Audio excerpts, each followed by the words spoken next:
Welcome to Books and Budgets. I'm Ruth, and I'm trying to get intentional with my money in a world where the costs seem to be rising a lot faster than my income does. If that sounds familiar, I hope you'll consider subscribing to my channel and maybe we can accomplish our financial goals together. This is my first ever budget video on YouTube, and I'm nervous, but I'm going to start with a confession. This video is sort of a catch you up video. I'm already into the second half of March, but I needed a starting point and I didn't want to wait until April. So I'm recreating the budget I'm currently in, and then we can go forward in real time. So let's try and have a look. Here is my form. This is exactly what I use. Like I said, I'm recreating it. The only difference with the one I have off camera is I do mine in pencil, and I know that's hard to see. So I'm going to write it all out for you. And I've kind of got my categories that never change already written down. Okay, I'm paid twice a month, which means I'm paid on the 15th and the last day of the month, which for my budgeting, I consider to be the 1st and the 15th, since a paycheck on the last day is the one which pays my bills at the 1st of the month. If you make a budget, if you have a budget, why don't you take this time to budget with me? You know, grab your paper, your pens, your forms, whatever you have, even if it's just a notebook, pencils, and join me, okay? I plan when I budget. That's what I call budgeting. So this is a budget with me. And then I put the actual when I do my check-ins. So I use both of the columns. I know some budgeters don't, or they always match exactly, but I tend to plan my budget up to 3 weeks in advance. So some of them I do not know. So I have a tendency I consider this side the work side and this side the fun side or the saving side. So I can't wait to get over here and see how much I get to put away. When I do my income, I underestimate slightly. When I plan for my bills, I overestimate slightly, so that hopefully a little bit more ends up over here. First of all, I put in the paycheck date, and this one is for March 15th. I work in some color where I can, but I like to usually budget either in pencil or in a very boring uniball pen. So, and one last caveat, I am a teacher. So if I start talking to you guys like your middle school students, I'm going to apologize now. If I'm over-explaining, that just comes with the teacher territory, and also with the nerves. I am kind of nervous. So let's start with, I usually carry forward $50 because that is my checking buffer, and you'll see that I carry it forward, I put it into my income, and then I account for it over here. My income is mostly the same, but it fluctuates depending on if there's been a rate change in the insurance in the middle of the year or some other thing. So I usually budget for $1,600 per paycheck, and rollover this time I had $25. Oh, I guess that goes in the actual part, but I just closed out my other one. So we'll budget for, tell you what, let's move this over here, because usually I budget for $1,650. Already making mistakes. Oh boy. Okay, I divide my bills to the first half of the month and the last half of the month. I did that before I started budgeting. So the first half of the month gets the mortgage, and that's the big one. The last half of the month gets most of the utility bills. I'm going to turn this slightly. First, I have a transfer to savings set up automatically because I have most of my insurance premiums taken out of my savings, just so that there would always be a cushion and that there wouldn't ever be an overdraft charge. I have $150 taken out automatically. I really need to up that because I've put more things coming out of there. So you'll see later I have to add more. I transfer some money to my son because we split subscriptions. So I budget about $35 a month for that.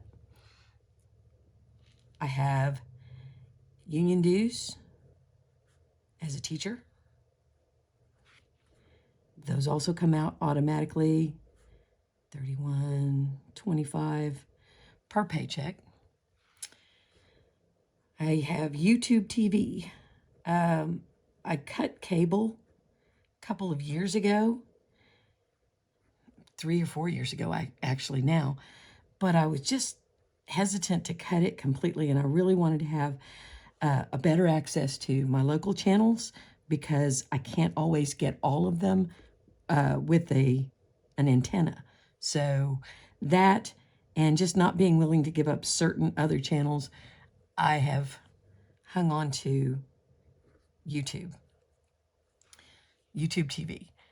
And I do several streaming services because I don't do much else. I come home and I'm really tired. So I have ways that I can cut this back, but I don't have a whole lot of other vices. So my subscriptions are it.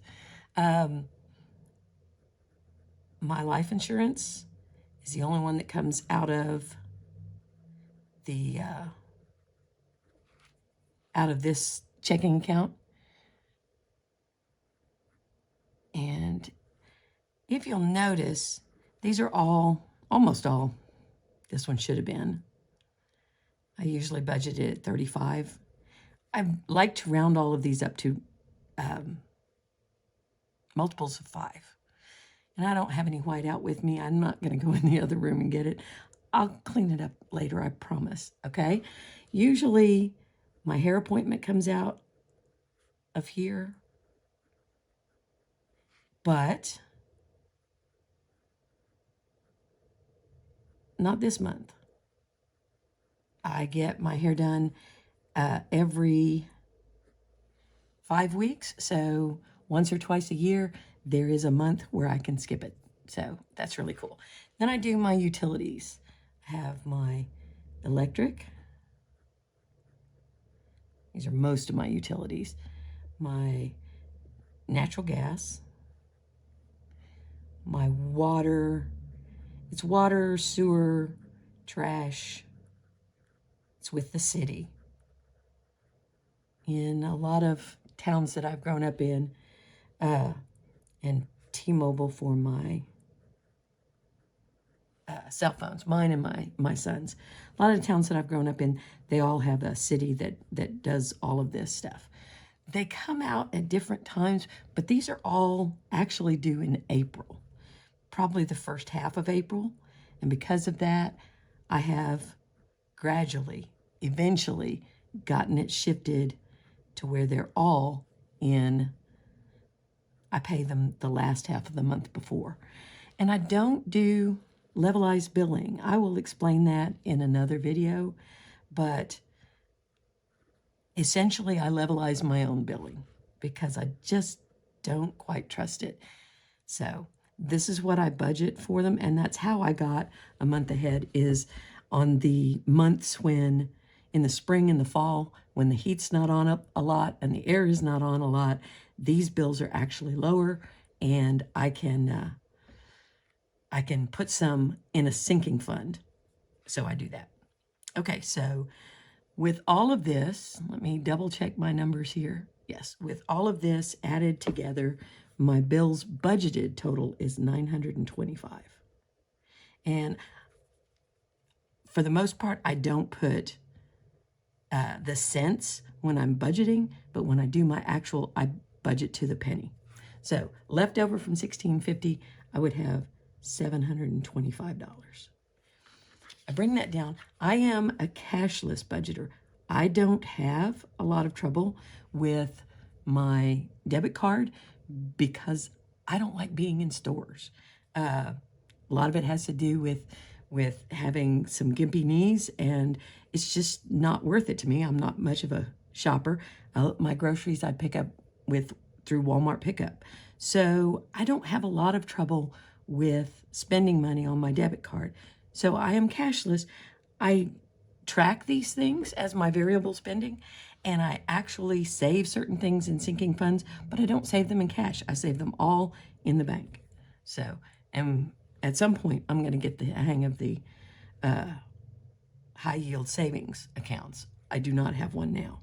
But groceries, for about these 15 days, I try to budget $200, and I'll tell you right now, that is where I go over the most. My son lives with me, he's 24, and between the two of us, also, groceries includes anything I get from Walmart. So if it's paper towels or toilet paper, shampoo, that is all of the household toiletries, anything that I get from Walmart. So eating out, I usually budget 75, but the last half of March includes spring break for me.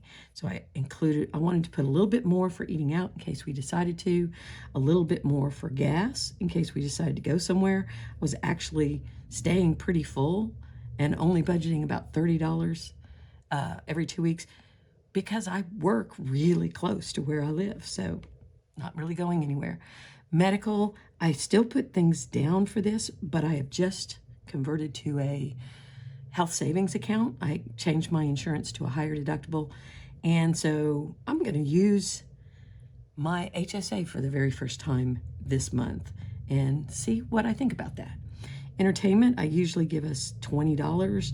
That is the one thing I keep in a cash envelope. I will take that out now because before, when I didn't take it out, I would just say, oh, we didn't spend it. And I'd put it in savings or put it somewhere else. And then I don't feel like I can spend the savings. This, my son and I use to go to the movies or anything like that. And as miscellaneous, I put in $30. So that gets down to, let me make sure you're still in frame, 480. And that leaves me with 245. That's actually a good amount for me. I bring that 245 back up here. My checking buffer, which I mentioned up here, always gets 50. And then I get to decide between these, my emergency fund I'm trying to build. The only things I absolutely do is I do $15 towards tags and taxes in the middle of the summer. That's the car tags and the personal property tax. And I have 2 yearly subscriptions, one to a local museum and one to Amazon Prime.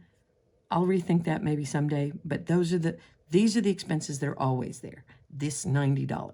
That leaves me, what would it be, 155 to play with? And this month I decided to allocate it in this way. My emergency fund and rebuilding my emergency fund is a big priority for me. Trying to have some kind of sinking fund, something set aside for these categories. And I can tell you there have been months that I have done $2 and $3. The medical sinking fund, I'm going to build it up a little bit. This is in my savings, not my health savings account. So just to have a little extra if I need it anywhere. And the pet sinking fund has gone down quite a bit at this point because we lost our 14-year-old dog over Christmas break. He had some health issues and had a bad episode that he couldn't come out of. So we had to say goodbye. But we know there will be another dog in our future. So I'm putting aside a little bit at a time to save for him. And 245 from 245 leaves 0 for a zero-based budget.